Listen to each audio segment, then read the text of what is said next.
Hello, I'm Jordan, you're not, and this is my racist review on American History X. Now, first let me tell you a funny story. 8 years ago, I was in high school, and this guy was telling me about this movie and telling me I should watch it. And after 8 years, I finally watched it.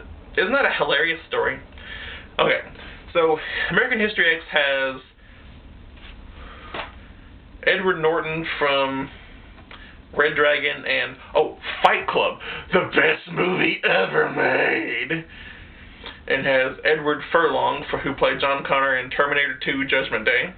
It has Fairuza Balk, who played Dorothy in Return to Oz. It has that one guy from Remember the Titans.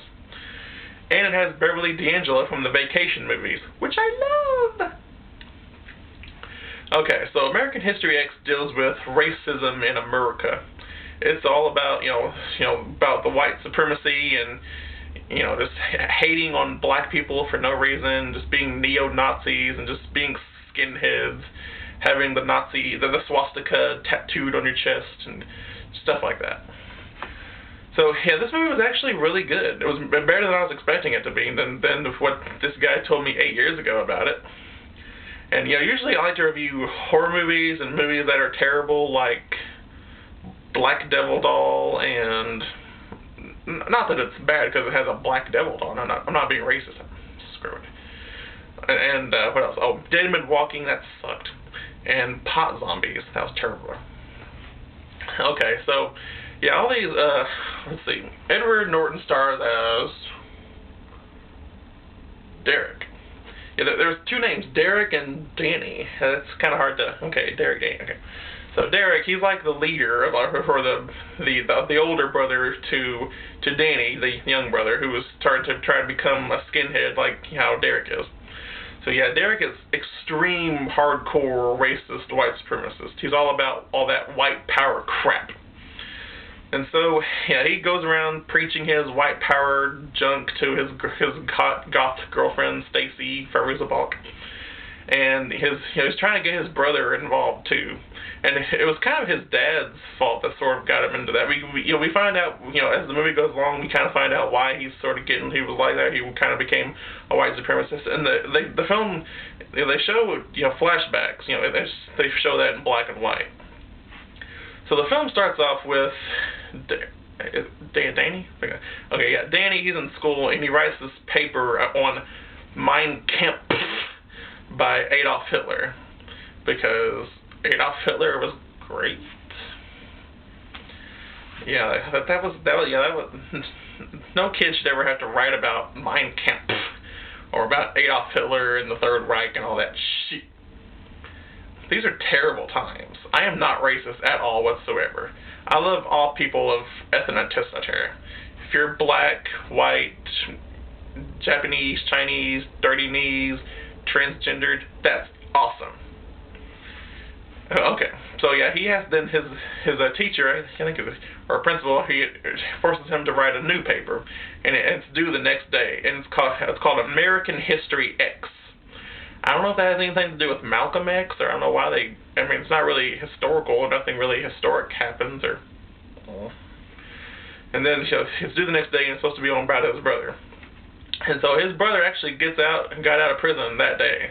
And so then we go back, we see flashbacks of them living together and, living their lives. And there's this one scene that I thought was particularly kind of over-the-toply brutal and gravel. Nothing, he didn't really beat anyone up, it's just the way he talks. He just keeps blabbing on about hating, black African Americans and just calling, Japanese people like they're those racist names that I don't want to say. I don't want to get in trouble. And like he's sitting there in the kitchen too, and all his family is just listening to this, and his mom is just like shaking her head, and his sister is trying to get away from it, and he about chokes her to death. He shoves food down her throat. He bitches at her. He's just a terrible person. And so then one night, these black people break into his car, and then he shoots them. He shoots him dead.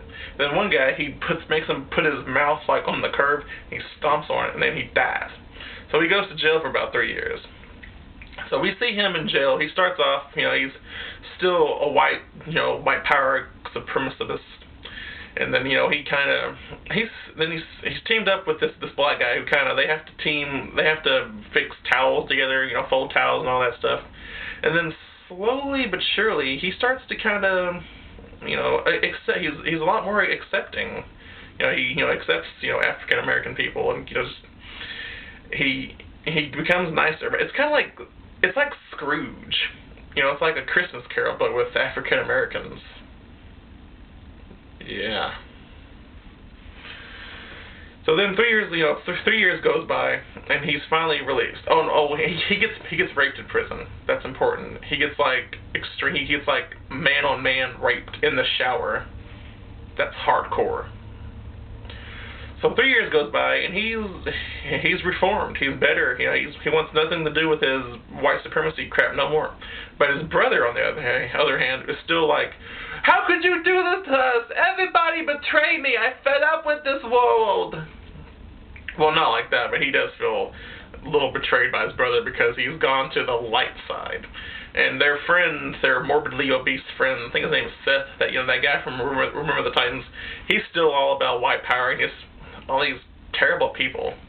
They're having this party to celebrate him coming back, and his racist girlfriend, Stacy Feruza Balk, is happy about it. And let's see. Throughout the whole day, I think this whole thing takes place in a day, but they show it in flashbacks. And so throughout the day, Derek tries to get Danny to just stop it.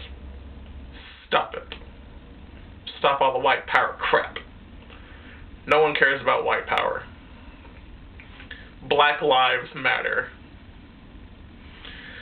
And so then we come to the conclusion that, eventually we think, Danny is going to change, maybe, for the better. But it has a tragic ending. I had a feeling something was going to happen, someone was going to get shot, and I can't say anything unless you haven't seen it, but it does have it's like a tragedy. M. Night Shyamalan would say, "What a twist!" It's like a William Shakespeare. That's some hardcore Shakespeare shit. Or it's ironic or irony and something like that. Okay. So even though it has a sad ending that I particularly didn't really care for, I would give this about an A. I'll give it an A. I wouldn't mind seeing it again maybe sometime down the road, but I might even buy it someday. I don't know. I just rented this at the library. The librarian was Mrs. Hushbaum from all that. She kept screaming, "Be quiet in the library!" And yeah, so if you're racist, you will love this movie. So check it out. But because it has Beverly D'Angelo from Vacation in it.